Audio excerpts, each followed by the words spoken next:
nedávno unikla fotka hráčky Utahraptora. A tejto fotke môže vidieť Utahraptora a na tej krabici je logo Jurassic World Rebirth. Znamená to, že sa Utahraptor vráti k Jurassic World Rebirth?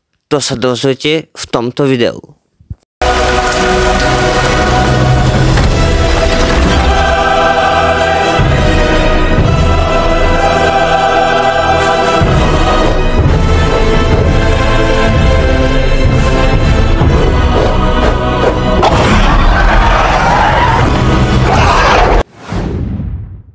Keď vyšiel prvý Jurský park, tak vyšiel s ním aj hráčky. A jedna z tých hráčiek bol aj Utahraptor.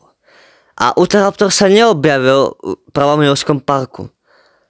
A tým, že teraz unikla fotka tieto hráčky Utahraptora a je tam logo Jurassic World Rebirth, môže sa objaviť namiesto Raptora a môže nahradiť a on môže byť práve tým viac agresívnym a viac opereným. Síce na tejto fotke nevidíme, že bol operený, ale môže sa to zmeniť.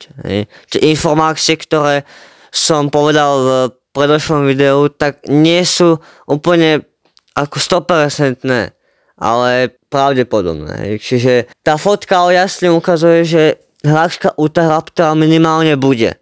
Veľakrát tieto úniky skoro 99% vyšli. Čiže Utahraptor bude a otázka znie len, či bude v Jurassic World Rebirth, ale podľa mňa bude.